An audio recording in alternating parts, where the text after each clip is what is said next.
بسم اللہ الرحمن الرحیم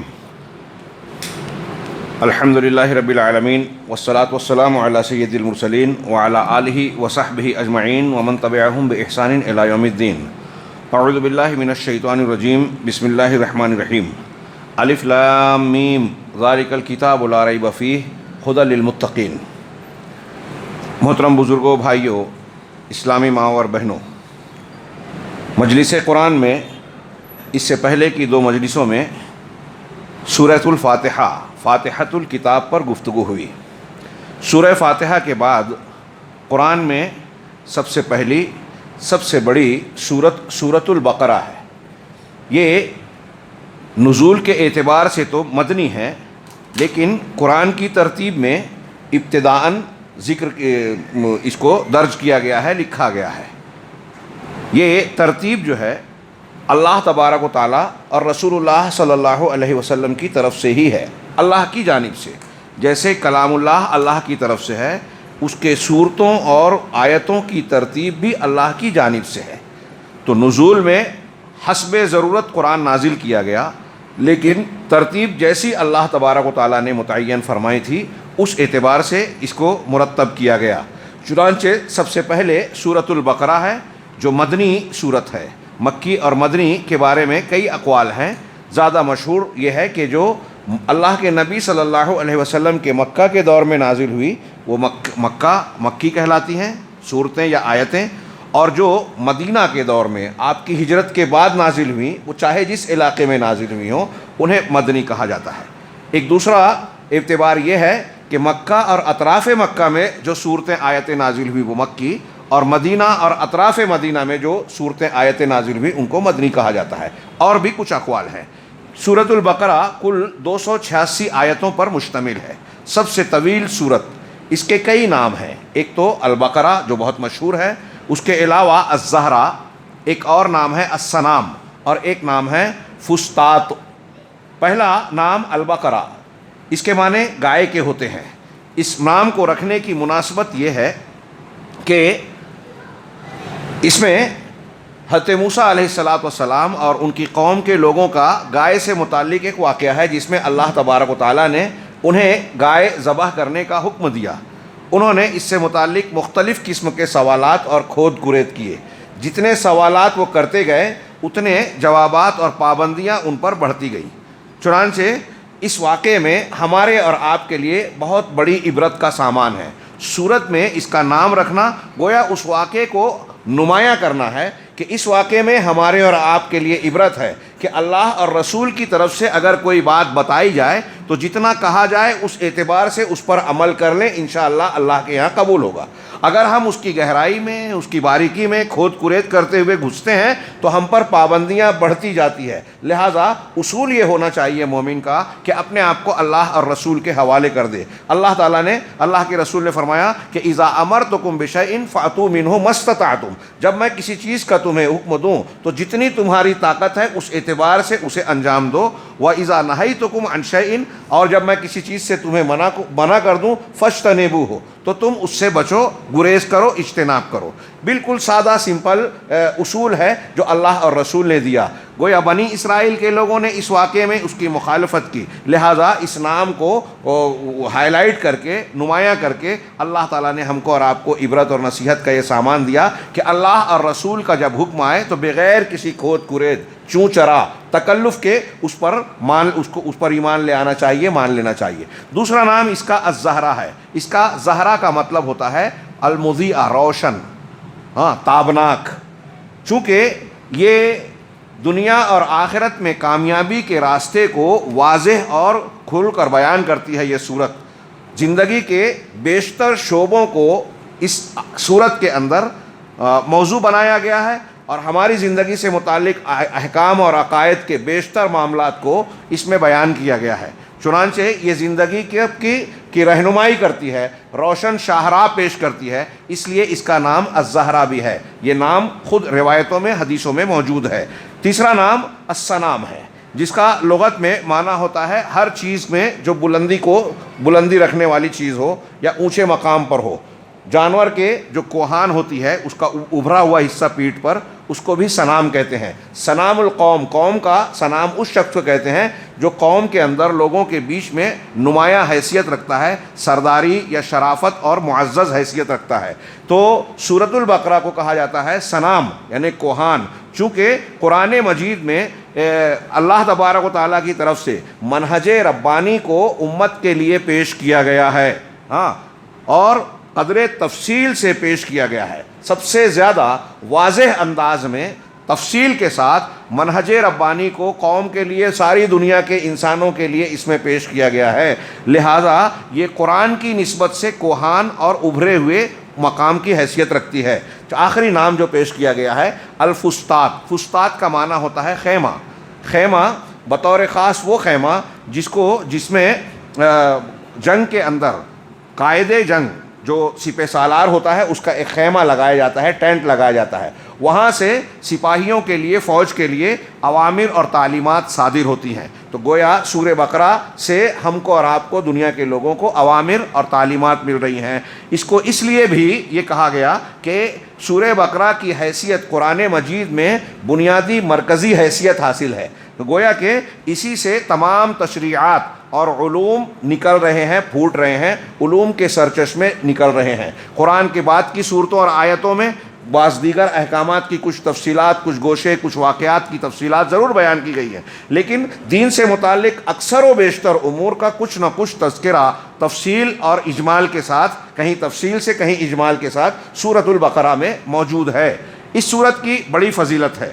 فضیلت میں آنے والی بعض روایتوں پر ہم نظر ڈالیں۔ حضرت ابو امامہ باہلی رضی اللہ تعالیٰ عنہ صحابی رسول ہیں، ان کی حدیث صحیح مسلم میں امام مسلم رحمہ اللہ نے نقل کی کہ اللہ کے رسول صلی اللہ علیہ وسلم نے فرمایا اقرؤوا القرآن فإنہ یاتی یوم القیامت شفیعا لأصحابہ، قرآن کو پڑھو، قرآن کی تلاوت کرو، اس لیے کہ قرآن مجید قیامت کے دن اپنے پڑھنے والوں کے لیے سفارشی بن کر آئے گا۔ قیامت کے دن قرآن بھی سفارش کرے گا، رمضان کے روزے بھی سفارش کرے گا، دوسری روایتوں میں ہے۔ آگے اللہ کے رسول صلی اللہ علیہ وسلم فرمایا اقرؤوا الزہراوین، دیکھیے زہرا ایک نام ہے، اللہ کے رسول نے فرمایا کہ زہراوین، دو روشن صورتوں کو پڑھتے رہو۔ وہ کون سی دو صورتیں ہیں؟ سورۃ البقرہ و سورۃ آل عمران، سورہ بقرہ اور سورہ آل عمران۔ اس سے یہ بھی پتہ چل رہا ہے کہ ہم صورتوں کے جو نام متعین کرتے ہیں یہ اللہ کے نبی صلی اللہ علیہ وسلم کی حدیثوں سے ثابت ہیں، لوگوں نے اپنے طور سے نام نہیں رکھا، قرآن اور حدیث سے اس کے نام اللہ اور رسول سے ثابت ہیں۔ تو آپ نے فرمایا کہ زہراوین، ایک پہلا عمومی حکم دیا کہ قرآن کی تلاوت کرو، پڑھتے رہا کرو، دوسرا خصوصی طور سے کہا کہ زہراوین یعنی سورۃ البقرہ اور سورۃ آل عمران کی تلاوت کیا کرو۔ کیوں؟ فإنہما تأتیان یوم القیامہ کأنہما غمامتان او غیایتان او فرقان من طیر صواف، اس لیے کہ یہ دونوں صورتیں قیامت کے دن اس طرح آئیں گی کہ پڑھنے والے کے لیے دو بدلی بنے رہیں گی، سایہ نہیں ہوگا، دھوپ تیز ہوگی۔ سورہ بقرہ اور آل عمران جو خوب پڑھتا رہے گا دنیا کے اندر تو یہ دو بادل بن کر اس کے اوپر سایہ کیے ہوئے ہوں گے، یا غمامتان او غیایتان، یا اس طریقے سے کہ اس کے اوپر چھائی ہوئی ہوں گی، ہاں، یا دو ایسے پرندوں کا جو جھنڈ ہوتا ہے ایک دوسرے سے صف لگا کر مل کے جو اڑتے ہیں، اس طرح پرندوں کے جھنڈ کی طرح اوپر سایہ فگن رہیں گے اپنے پڑھنے والوں کے لیے قیامت کے دن۔ تو حاجان عن صاحبہما، اپنے پڑھنے والوں کی طرف سے حجت پیش کریں گی، اللہ کے جناب میں حجت پیش کریں گی، سفارش کریں گی۔ اقرؤوا سورۃ البقرہ، آگے آپ نے مزید دونوں صورتوں کو کہا، اب آخر جملے میں اللہ کے نبی صلی اللہ علیہ وسلم نے سورۃ البقرہ کی تلاوت کی مزید تلقین کی، اس کو مزید خاص کر کے بیان کیا، فرمایا کہ اقرؤوا سورۃ البقرہ، سورہ بقرہ کو پڑھتے رہو، اس کی تلاوت کرو۔ کیوں؟ فإن أخذها برکہ، اس لیے کہ اسے پڑھنا سیکھنا برکت کا باعث ہے۔ اگر آپ چاہتے ہیں کہ گھر میں مال و دولت میں برکت ہو، ہاں، یہ ایک موضوع ہے۔ ہمارے یہاں لوگ آج دنیا کے پیچھے بھاگتے ہیں اور دنیا کے حاصل کرنے کے اسباب میں ملازمت، کاروبار، تجارت، دنیاوی دوڑ دھوپ اور نہ جانے کیا کیا، اسی پر اپنی توجہ کو مرکوز رکھتے ہیں۔ ایک مومن بندہ ان اسباب سے کہیں زیادہ روحانی اسباب پر نظر رکھتا ہے، ہاں، اگر کبھی موقع رہا تو میں تفصیل سے دلائل پیش کروں گا، بہت مقامات پر تقریریں کی اور بتایا۔ ہاں، مائیں بہنیں سنیں، حضرت فاطمہ اللہ کے نبی صلی اللہ علیہ وسلم کے پاس گئیں کہ ہاتھ میں چھالے پڑ رہے ہیں، غلام دے دو، آپ نہیں تھے، رات میں حضرت عائشہ نے بتایا، پہنچے اور ان سے آپ سے کہا کہ کیا غلام سے زیادہ بہتر چیز نہ بتا دوں؟ جب تم بستر پر سونے کے لیے آؤ تو 33 مرتبہ سبحان اللہ، 33 مرتبہ الحمدللہ، 34 مرتبہ اللہ اکبر کہو۔ میں اس حدیث کو پیش کر کے سوال کرتا ہوں عام طور سے کہ آج آپ اور ہم سوچیں کہ اگر آپ کے ہمارے گھر میں، ہاں، ہماری بیویاں، ہماری بیٹیاں، ہماری والدہ اگر ہم سے یہ کہے کہ واشنگ مشین لے آؤ، فریج لے آؤ، فلاں مشین لے آؤ، اور آپ کہیں کہ سبحان اللہ الحمدللہ پڑھو، تو وہ کیا جواب دیں گے؟ میں کہہ رہی ہوں کہ واشنگ مشین لاؤ، تم سبحان اللہ الحمدللہ بتا رہے ہو۔ نبی صلی اللہ علیہ وسلم نے یہی کہا۔ یہ اللہ کا ذکر روحانی قوت پیدا کرتا ہے، برکت لاتا ہے، روزی میں برکت لاتا ہے، زندگی کو آسان بناتا ہے، مشکلات کو آسان کرتا ہے، اور انسان کے اندر توکل، صبر ایسے مادے کو مضبوط بناتا ہے جس سے مشکلات آسان ہو جاتی ہے۔ یہ معمولی بات نہیں ہے۔ اور پھر بندہ جب اللہ سے ذکر کے ذریعے سے قریب تر ہوتا ہے تو روزی میں بھی برکت ہوتی ہے، عمر میں برکت ہوتی ہے۔ ذکر اللہ کے علامہ ابن قیم نے 100 سے زیادہ فائدے بیان کیے ہیں کہ قرآن و حدیث میں 100 سے زیادہ فائدے ہیں، اور سب سے بہترین ذکر قرآن کی تلاوت ہے۔ اور ان قرآن کی تلاوت میں اللہ کے رسول کہہ رہے ہیں کہ سورۃ البقرہ کی تلاوت کرتے رہو، اس لیے کہ اس کا سیکھنا، سورۃ البقرہ کو اگر آپ پڑھتے ہیں، سیکھتے ہیں تو یہ برکت کا باعث ہے۔ وَتَرْكُهَا حَسْرَةٌ، اور اس کو چھوڑنا حسرت، ندامت اور محرومی کی بات ہے۔ جو سورہ بقرہ سے محروم ہے گویا وہ حسرت کا شکار ہے، محسوس کرے یا نہ کرے محروم ہے۔ ہاں، وَلَا تَسْتَطِيعُهَا الْبَطَلَ، سورۃ البقرہ کی ایک فضیلت اور بتائی کہ بطلہ یعنی السحرہ، آگے خود وضاحت ہے کہ السحرہ جادوگر اس کی طاقت نہیں رکھتے۔ ہاں، ہماری خواتین، مائیں بہنیں خاص طور سے یہ جملہ سنیں، اللہ کے رسول صلی اللہ علیہ وسلم فرما رہے ہیں کہ سورہ بقرہ اگر آپ پڑھیں گے تو جادوگر آپ کا زور آپ پر نہیں چلے گا۔ جن، شیطان، آسیب، ٹونا ٹوٹکا، بھوت پریت، یہ سب چیزیں ہوتی ہیں نا، اس سلسلے میں بہت ساری غلط سلط چیزیں بھی مشہور ہیں، اور اس کا علاج کرنے کے لیے آدمی قرآن حدیث کا نام لے کر بھی اکثر و بیشتر ہم نے دیکھا کہ وہ کچھ نہ کچھ بھٹک جاتا ہے، غلط راستے پہ چلا جاتا ہے۔ لہٰذا اللہ کے رسول صلی اللہ علیہ وسلم نے جو نسخے بتائے ہیں اس سے زیادہ مضبوط، اس سے مؤثر، بہتر کوئی نسخہ ہو ہی نہیں سکتا۔ سورہ فاتحہ پڑھیے، جیسا کہ میں نے اس سے پہلے کے درس میں ذکر کیا تھا۔ یہاں دیکھیے اللہ کے نبی فرما رہے ہیں صلی اللہ علیہ وسلم کہ سورہ بقرہ اگر آپ پڑھیں گے تو آپ کو جادوگر کا زور آپ پر نہیں چلے گا۔ محفوظ رہنا ہے، گھر میں برکت چاہیے تو قرآن کی تلاوت اور سورہ بقرہ کی تلاوت کرتے رہیے۔ اس کے علاوہ صحیح مسلم کی ایک دوسری حدیث بھی ہے، اللہ کے نبی صلی اللہ علیہ وسلم نے فرمایا لا تجعلوا بیوتکم مقابر، اپنے گھروں کو قبرستان، قبر نہ بناؤ۔ ہاں، قبر نہ بناؤ۔ ان الشیطان ینفر من البیت الذی تقرأ فیہا سورۃ البقرہ، شیطان اس گھر سے بھاگتا ہے، شیطان اس گھر سے دور بھاگتا ہے جس میں سورۃ البقرہ کی تلاوت کی جاتی ہے۔ اپنے گھروں کو قبرستان نہ بناؤ، اس کا مطلب، اور قبر اور گھر میں سورہ بقرہ پڑھو، اس کا مطلب یہ کہ قبر پر قرآن کی تلاوت نہیں ہوتی، یہ صحابہ جانتے تھے۔ اسی لیے اللہ کے رسول نے بس اتنا ہی کہا کہ گھر کو قبرستان مت بتاؤ، گھر میں نماز نہیں پڑھی جاتی، قبرستان میں نماز نہیں پڑھی جا سکتی، قبرستان میں جو ہے تلاوت قرآن نہیں کیا جائے گا قبر پر۔ ہاں، سورۃ البقرہ گھر میں پڑھتے رہو، یہ قبر اور گھر کو فرق کرنے والی چیز ہے۔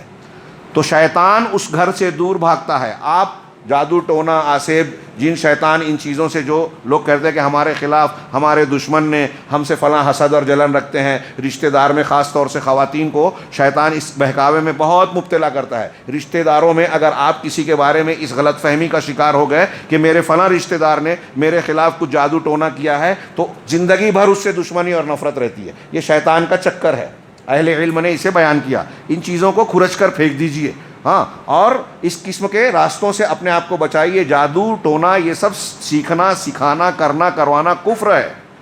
اگر آپ محفوظ رہنا چاہتے ہیں تو دیکھیے اللہ تعالیٰ نے فرمایا کہ اللہ کے رسول نے فرمایا کہ سورہ بقرہ کی تلاوت کیجیے۔ جادو ٹونا، جن، شیطان، ان سارے اعمال میں شیاطین کی مدد ہوتی ہے۔ جب شیاطین آپ کے گھر سے بھاگیں گے تو ان چیزوں کا اثر انشاءاللہ نہیں ہوگا۔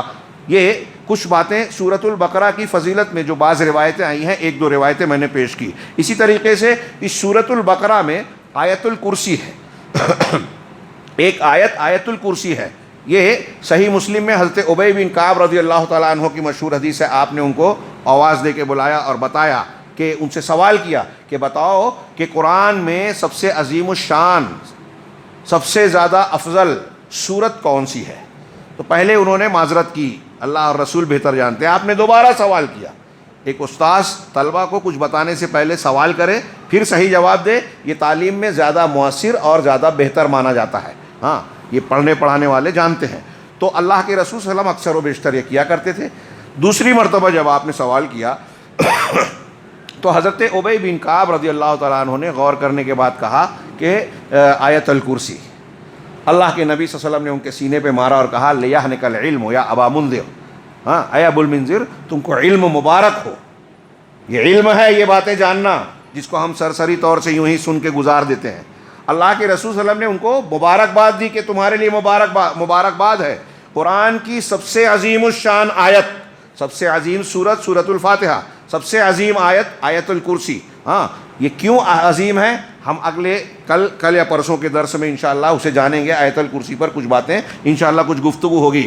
یہ اس سورت کے اندر قرآن کی سب سے عظیم الشان آیت آیت الکرسی ہے. نمبر 2، ایک روایت جو صحیح الترغیب و ترہیب میں ہے کہ جو شخص ہر فرض نماز کے بعد اسے پڑھے گا، سنن نسائی میں بھی ہے، ہر فرض نماز کے بعد آیت الکرسی کو پڑھتا رہے گا پابندی سے، تو جنت میں داخلے سے اسے موت کے علاوہ اور کوئی چیز نہیں روکے گی. یعنی یہ جنت میں جانے سے اسی وقت تو رکا ہوا ہے جب تک موت نہیں آ رہی ہے. کتنی بڑی اور عظیم الشان فضیلت ہے آیت الکرسی کی کا. جب ہم تذکرہ کریں گے تو یہ بھی پڑھیں گے کہ بعض علماء نے بیان کیا کہ ایک مسلمان بندے کو دن بھر 24 گھنٹے کے دورانیے میں، یہ جو ہمارا دن اور رات کا پیریڈ گزرتا ہے، اس میں کم سے کم 8 اور بعض علماء نے کہا 9 مرتبہ سورہ آیت الکرسی پڑھنی چاہیے. ہاں، ہر نماز، 5 وقت کی نمازوں کے بعد یہ 5 مرتبہ ہو گیا. صبح کے اذکار میں، شام کے اذکار میں یہ 5 2 7 ہو گیا. سونے کے وقت جب آپ بستر پر آئیں، حضرت علی کہتے ہیں کہ میں نہیں جانتا کہ کوئی مسلمان بندہ ہو وہ بستر پر سونے کے لیے پہنچے اور آیت الکرسی اور سورہ بقرہ کی آخری 2 آیتیں آمن الرسول سے اخیر تک نہ پڑھے. ہاں، حضرت علی کہتے ہیں ہر مسلمان کو اس کی پابندی کرنی چاہیے. آگے آمن الرسول کے تعلق سے بھی بات آ رہی ہے. تو یہ 8 مرتبہ ہو گیا. ایک مرتبہ یہ کہتے ہیں بعض علماء نے الگ سے کہا کہ اگر آپ نے گھر میں ہر روزانہ آیت الکرسی پڑھی تو آپ کا گھر چوری سے محفوظ رہے گا. ہاں، وہ حضرت ابو ہریرہ کا قصہ جو بخاری شریف میں ہے کہ 3 دن شیطان کو پکڑا اور تیسرے دن اس نے کہا کہ مجھے چھوڑ دو، میں تم کو ایک علم بتاتا ہوں، شیطان تم سے دور رہے گا اور تمہارے گھر میں چوری بھی نہیں ہوگی. حضرت ابو ہریرہ نے کہا کہ ٹھیک ہے چھوڑ دوں گا، بتاؤ کیا ہے. تو اس نے بتایا کہ آیت الکرسی اگر تم پڑھ لو گے گھر میں سونے کے ٹائم تو تم پر ایک فرشتہ تمہارے اوپر اللہ کی طرف سے محافظت کے لیے مقرر ہوگا، تمہاری حفاظت کرے گا اور چوری بھی نہیں ہوگی. اللہ کے نبی صلی اللہ علیہ وسلم کو جب حضرت ابو ہریرہ نے بتایا تو اللہ کے رسول نے کہا کہ جانتے ہو یہ کون تھا 3 دن سے جسے تم پکڑ رہے تھے؟ ہر روز وہ واقعہ لمبا ہے، میں نے اختصار کے ساتھ صرف مقصود بات بیان کی. ہاں، یہ ابلیس تھا اور وہ ہے تو جھوٹا لیکن اس نے یہ بات صحیح کہی، ہے جھوٹا لیکن اس نے یہ بات صحیح کہی کہ اگر آیت الکرسی پڑھو گے تو ایک فرشتہ تمہاری حفاظت پر مقرر ہوگا اور تمہارے گھر چوری نہیں ہوگی. تو یہ اس اعتبار سے ہر مسلمان مرد اور خاتون کو ہاں کم سے کم 8 یا 9 مرتبہ روزانہ آیت الکرسی پڑھنے کا اہتمام کرنا چاہیے. اسی طریقے سے سورہ بقرہ ہی کی فضیلت میں یہ بھی شمار ہوگا کہ اس کی آخری جو 2 آیتیں ہیں آمن الرسول سے اخیر تک، ہاں اللہ کے رسول صلی اللہ علیہ وسلم کا ارشاد ہے صحیح بخاری میں، حضرت ابن مسعود رضی اللہ تعالیٰ عنہ روایت کرتے ہیں کہ آپ نے فرمایا من قرأ بالآیتین من آخر سورۃ البقرہ فی لیلۃ کفتہ، جس شخص نے کسی رات میں سورہ بقرہ کی آخری 2 آیتیں تلاوت کی، پڑھ لی، کسی رات میں 2 آیتیں یہ پڑھ لی تو اس رات کے لیے اس کے لیے کافی ہو جائے گی. کیسے کافی ہوگی؟ تو علامہ ابن حجر نے کئی معنی بیان کیا، یہ علماء نے الگ الگ، کہ ہر شر سے، ہر مصیبت سے، ہر پریشانی سے کافی ہو جائے گی، اس کے لیے حفاظت کا سامان ہوگی. انسانوں اور جنوں کے شر سے اس کے لیے کافی ہو جائے گی بچانے میں. اسی طرح ایک معنی یہ کیا کچھ لوگوں نے کہ رات میں اگر آمن الرسول پڑھ لیا تو قیام اللیل تہجد پڑھنے سے کفایت کر جائے گی. یا دوسرا ایک معنی یہ کہ اس بندے کے لیے اجر اور ثواب کے اعتبار سے وہ کافی ہو جائے گی. یہ روایت جو ہے یہ شرح فتح الباری میں کی ہے۔ اب آپ غور کیجئے کہ سورۃ البقرہ مجموعی طور سے اس کی فضیلت اور اس کے اندر موجود آیت الکرسی اور آخری 2 آیتوں کی فضیلت، یہ فضیلتیں خالی خلی یوں ہی نہیں ہیں۔ ایک بحث کچھ لوگ کرتے ہیں، سوال کرتے ہیں کہ قرآن تو پورا کا پورا اللہ کا کلام ہی ہے نا، ہاں الف لام میم بسم اللہ سے لے کے الحمدللہ رب العالمین سے لے کے الناس تک پورا اللہ کا کلام ہے، تو کیا اللہ کے کلام میں تفاضل ہے؟ کچھ آیتیں اور صورتیں دوسری آیتوں اور صورتوں سے زیادہ اونچا درجہ اور فضیلت رکھتی ہیں، تو اللہ کا کلام یہ بھی ہے، اللہ کا کلام وہ بھی ہے، تو اس کا درجہ کیوں اونچا ہے؟ تو اس کا ایک اجمالی اور مختصر جواب یہ ہے، ہاں علماء نے دیا، علامہ ابن تیمیہ نے بطور خاص، کہ اگرچہ سب اللہ کا کلام ہے اور اللہ کا کلام ہونے کے اعتبار سے پورا قرآن عظمت والا، شرف والا، فضیلت والا اور تمام اللہ کا کلام ہونے کی حیثیت سے سب سے اونچی حیثیت رکھتا ہے، اس کا ایک مقام ہے، لیکن اللہ کے کلام میں مختلف صورتوں اور آیتوں کا جو موضوع اور مواد ہے، جن مضامین پر وہ مشتمل ہے، وہ ایک الگ حیثیت رکھتا ہے۔ تو کچھ مضامین دوسرے مضامین کے مقابلے میں زیادہ اہم ہیں۔ اب قرآن کی ایک آیت وہ ہے جیسے آیت الکرسی، جس میں اللہ کی توحید، اس کی عظمت، اس کی کبریائی بیان کی گئی ہے، اس کے جلال و عظمت کو بیان کیا گیا ہے، اور قرآن کی ایک آیت وہ ہے جس میں نمرود فرعون کا ذکر ہے، ایک صورت وہ ہے جس میں ابو لہب کا تذکرہ ہے۔ تو اب قل هو اللہ احد میں اللہ تعالیٰ کی توحید ہے، اس کی عظمت ہے، صفت الرحمن بیان کی گئی ہے، اور تبت یدا ابی لہب و تب میں ابو لہب پر کے عذاب کا تعلق کا ذکر کیا گیا ہے، اس کے انجام بد کا تذکرہ کیا گیا ہے۔ تو مضمون کے اعتبار سے یہ ابو لہب سے متعلق ہے، وہ اللہ رب العالمین کی ذات کے متعلق ہے۔ کہیں اللہ تبارک و تعالیٰ نے ایمانیات اور رسولوں کا ذکر کیا ہے، کسی آیت میں چور چورنی کے ہاتھ کے کاٹنے کا ذکر ہے، زانی اور زنا کا مسئلہ بیان کیا گیا ہے، اور اس قسم کے احکامات۔ تو مضامین کے بارے میں ہم دیکھیں تو کچھ مضمون اہمیت اور افادیت رکھتے ہیں، ان کا مقام اونچا ہے، اور کچھ مضمون یا متعلقہ امور اہمیت نہیں رکھتے، ویسی جیسے کہ وہ اللہ رسول اور عظمت والی چیزوں کا تذکرہ کیا جاتا ہے۔ اس اعتبار سے آیتوں میں اللہ کے کلام میں تفاضل ہے، اور یہ حدیثیں جو ہم پڑھ رہے ہیں فضیلت کی، جیسے سورۃ الفاتحہ سب سے عظیم سورت، آیت الکرسی سب سے عظیم آیت، اور یہ آمن الرسول سے آخری تک کی آیتیں، یہ اللہ تبارک و تعالیٰ اللہ کے رسول نے فرمایا جو کسی رات میں پڑھ لے گا یہ کافی ہو جائے گی۔ یہ انتہائی جامع طور سے اپنے اندر دین کی مبادیات کو سمیٹے ہوئے ہیں۔ اس سورت کے آغاز میں آپ دیکھیے کہ سورۃ الفاتحہ میں بندے نے دعا کی اہدنا الصراط المستقیم سے آخر تک، صراط مستقیم بتا، انعام یافتہ لوگوں کا طریقہ، مغضوب اور ضالین کا طریقہ نہیں، مغضوب علیہم اور ضالین کا نہیں۔ تو اب سورۃ البقرہ سے اس کا جواب شروع ہو رہا ہے کہ تم ہدایت مانگ رہے ہو تو ہدایت یہ کتاب ہے، تم اپنی زندگی کا دستور اس کتاب کو بناؤ، عقیدے میں، عبادات میں، اعمال و احکام میں اس کتاب کو۔ اور شروعات کی الف لام میم ذالک الکتاب، یہ عظیم الشان کتاب ہے، لا ریب فیہ، یہ سراپا کا سراپا، اس میں یقینی باتیں ہیں، اس میں شک و شبہ کی کوئی گنجائش ہے ہی نہیں، کوئی بات غلط باطل ہو ہی نہیں سکتی۔ اور یہی ھدی للمتقین ہے، متقیوں کے لیے ہدایت۔ ہدایت تو سب کے لیے ہے، شہر رمضان الذی انزل فیہ القرآن ھدی للناس، وہاں کہا لوگوں کے لیے ہدایت، یہاں کہا متقیوں کے لیے ہدایت، تو سب لوگوں کے لیے ہدایت ہے، لیکن فائدہ کون اٹھاتا ہے؟ وہ جو متقی ہو۔ تقوی اختیار کرنے والوں کے لیے قرآن مفید ہے، جس کے پاس تقوی نہیں ہے اس کے لیے قرآن بیکار ہے۔ کھانا سب کا پیٹ بھر سکتا ہے، لیکن جو کھائے گا اسی کا پیٹ بھرے گا نا، جو صرف دیکھے گا، استعمال نہیں کرے گا، کھائے گا نہیں، اس کا پیٹ نہیں بھرے گا کھانا۔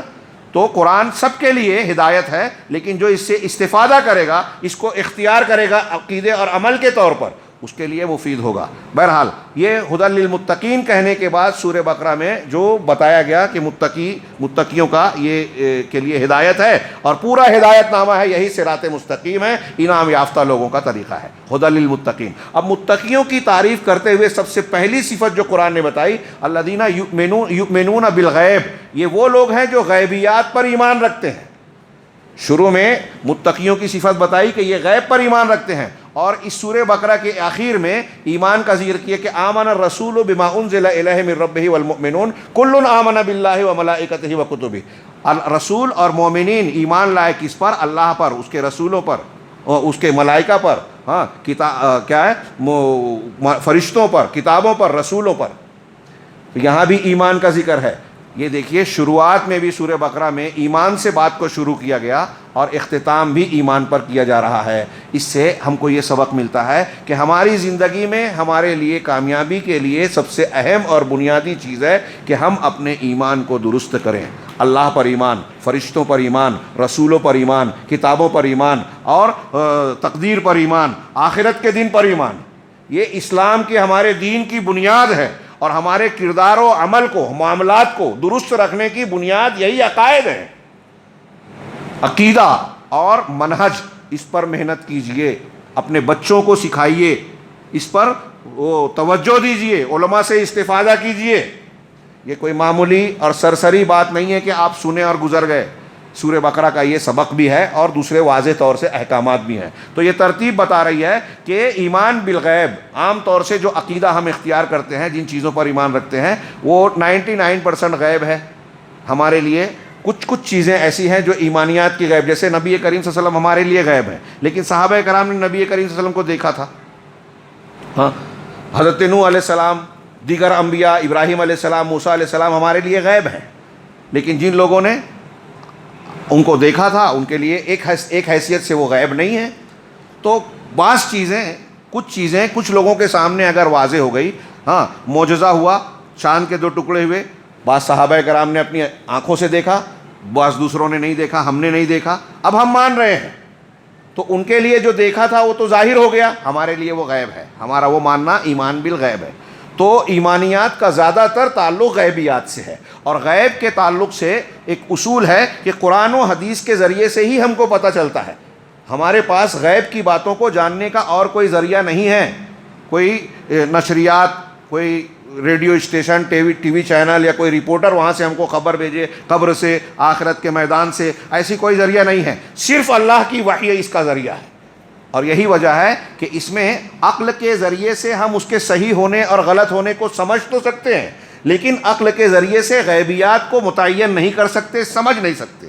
عقل کا ایک خاص دائرہ ہے، اس لیے ایمان بالغیب کے تعلق سے ہمارا عقیدہ جو ہے وہ تابع ہے وحی الہی کا۔ ہماری عقل میں کوئی بات آئے نہ آئے، اگر اللہ اور رسول نے بیان کیا ہے تو ہم اسے مانتے ہیں۔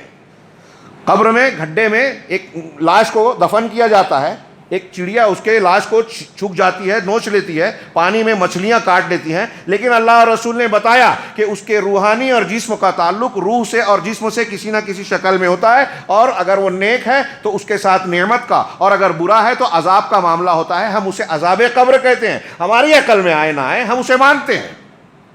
ہاں، ایک آدمی سویا ہوا ہے، آپ کے سامنے ایک آدمی نیند میں ہے، وہ بھیانک خواب دیکھ رہا ہے، ڈر رہا ہے، بھاگ رہا ہے، اس نے سانپ دیکھا، دہشت سے چلا رہا ہے، آپ اس کے بغل میں بیٹھے ہوئے ہیں، وہ خواب کی حالت میں چلا رہا ہے، آنکھ کھلتی ہے، پسینہ پسینہ ہے، لیکن ہم کو پتہ نہیں چلتا کہ اس نیند کی حالت میں اس پر کیا گزری ہے۔ تو نیند جو ہم دیکھ رہے ہیں، برت رہے ہیں، اس کی کیفیات سے ہم جو ہے باخبر نہیں ہو پاتے، تو موت تو نیند سے بڑی چیز ہے، اس کی حقیقت سے اگر ناواقف ہیں تو کون سی بڑی بات ہے۔ یہ عقل میں آنے والی، مطلب اس کو ہم عقل سے سمجھ سکتے ہیں، لیکن ساری باتیں عقل میں آئے یہ ضروری نہیں ہے۔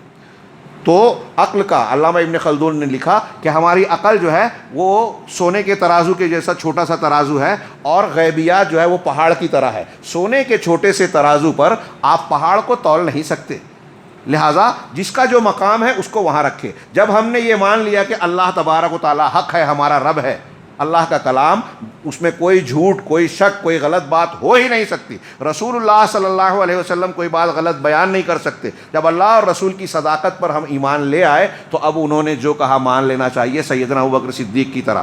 ابو جہل اور مشرکین نے جا کے کہا کہ ارے دیکھو ابوبکر، دیکھو مذاق اڑا کر، تمہارا رسول اب یہ کہہ رہا ہے کہ ایک ہی رات میں یہاں سے بیت المقدس گئے، وہاں سے آسمانوں کی سیر کی، جنت جہنم دیکھی، اللہ تعالیٰ سے بات چیت کی اور واپس لوٹے، کیا یہ بھی مانو گے؟ سیدنا ابوبکر صدیق کا وہ جواب ہمارے لیے نمونہ ہے، جہاں سے ان کو کہا جاتا ہے صدیق کہا جانے لگا۔ انہوں نے کہا کہ اگر نبی صلی اللہ علیہ وسلم نے یہ بیان کیا ہے تو میں مانتا ہوں، اس سے بڑی بڑی باتیں مانی ہیں، عقل میں آئے نہ آئے۔ ارے جو وحی آتی ہے، ہاں آپ یہ سوچتے وہ جا کے آئے، بھائی فرشتہ ایک وقت میں کوئی معاملہ ہوتا ہے فوراً جبریل پہنچ جاتے ہیں، یہ مانتے ہو نا؟ یہ منکرین حدیث، منکرین عذاب قبر یہ چیز تو مانتے ہیں۔ تو جب فرشتہ آ سکتا ہے تو اللہ تعالیٰ رسول کو نہیں لے جا سکتا؟ کتنی تعجب کی بات ہے۔ آپ اللہ یہ مانتے ہو کہ قرآن فرشتہ حضرت جبریل لے کر آئے؟ مختلف موقعوں پر کوئی واقعہ پیش آیا، فوراً جبرائیل پہنچ گئے اللہ کے حکم سے. تو فرشتہ تھوڑی دیر میں پہنچ سکتا ہے، رسول اللہ صلی اللہ علیہ وسلم نہیں جا سکتے. یہ اللہ کی قدرت پر آپ شک کرتے ہو. خیر، تو یہ ہمارے دین کی اساس اور بنیاد ہے. اور ہمارا ایک بندے کا دل جب غیب کی چیزوں پر ایمان لائے گا اور اس پر اس کا دل مطمئن ہوگا تو اللہ تعالیٰ اس کو سکون دے گا. اپنے پروردگار کے وعدوں پر وہ یقین رکھے گا، اس کی دھمکیوں کا خوف اس کے دل میں پیدا ہوگا، اور اللہ کی تقدیر پر صبر و ضبط کا مادہ پیدا ہوگا. اس طریقے سے جب کوئی شخص ایمان والا بندہ بنے گا تو وہ شخص ربانی طریقے پر چلنے والا ہوگا، یعنی وہ کام کرے گا، زندگی اس طرح گزارے گا جس طرح اللہ تبارک و تعالیٰ چاہتا اور پسند کرتا ہے. اس صورت کا مرکزی عنوان یہ ہے کہ دنیا کے اندر ہم اللہ تبارک و تعالیٰ کے احکامات کے مطابق اپنی خلافت عرضی کے فرائض انجام دیں، ویسے زندگی گزاریں جو رب کا منہج ہے. کائنات کی ہر چیز اللہ کے حکم کے مطابق، آسمان، زمین، پیڑ پودے، سب کو اللہ نے پیدا کیا. جس کو پیدا کیا اور جس کام پر لگایا ہے وہ اسی کام پر لگا ہوا ہے. سورج کو جس گردش پر، محوری اور مداری گردش پر لگایا ہے، سورج اس سے ایک معمولی سا بھی ادھر ادھر نہیں ہوتا. دن رات کا نظام دیکھیے، اسی کی بنیاد پر ہمارے کیلنڈر بنتے ہیں. ہاں، سالہ سال کے کیلنڈر بن گئے کہ سورج جیسے چل رہا ہے ویسے ہی چلے گا. تو سورج، چاند، ستاروں، دریاؤں، پیڑ پودوں کی گردش اور جن کو جس چیز کے لیے اللہ نے پیدا کیا وہ اسی کام پہ لگے ہوئے ہیں. اللہ نے پیدا کیا اور پیدا کرنے کے بعد ایک نظام بنایا، اس نظام کے تحت کائنات چل رہی ہے، اس قانون کے تحت چل رہی ہے، اس میں کوئی ٹوٹ پھوٹ گڑبڑ نظر نہیں آتی. ایسے ہی انسانوں کو، ہم کو، آپ کو اللہ نے بنایا اور سماج اور معاشرہ بنایا. اگر اس سماج اور معاشرے میں، اپنی زندگی میں، اپنے گھر میں ہم اللہ کے بتائے ہوئے قانون اور احکام کے مطابق زندگی گزاریں گے تو جیسے کائنات کا نظام چل رہا ہے ویسے ہمارے گھر کا نظام چلے گا، امن و سکون کے ساتھ. یہ کب ہوگا؟ جب منہج ربانی جو قرآن میں بیان کیا گیا ہے ہم اسے اختیار کریں. پوری سورہ بقرہ میں گویا منہج ربانی کا ذکر کیا گیا ہے، اور اس پوری صورت میں مضامین کو جس ترتیب سے بیان کیا گیا، ہم لوگ غور نہیں کرتے، قرآن پر توجہ نہیں دیتے. ہاں، سلف کے زمانے میں ایک لونڈی اور ایک عام آدمی کا قرآن پہ جو توجہ اور نظر ہوتی تھی، آپ واقعات کبھی ہم سنیں گے، واقعات پڑھیں گے تو بڑی حیرت ہوتی ہے کہ وہ لوگ کتنی گہری نظر رکھتے تھے قرآن پر.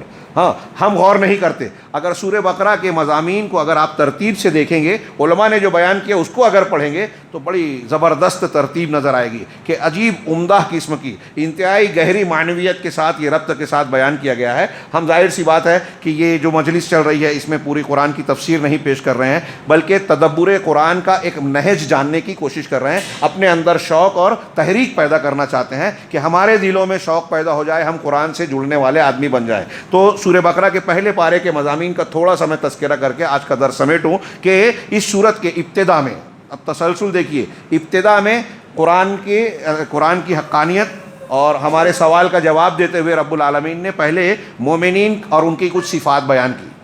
ھدی للمتقین الذین یؤمنون بالغیب ویقیمون الصلاۃ، تو مومنین کی صفات بیان کی. پھر مومنوں کے بعد کافروں کی صفات بیان کی.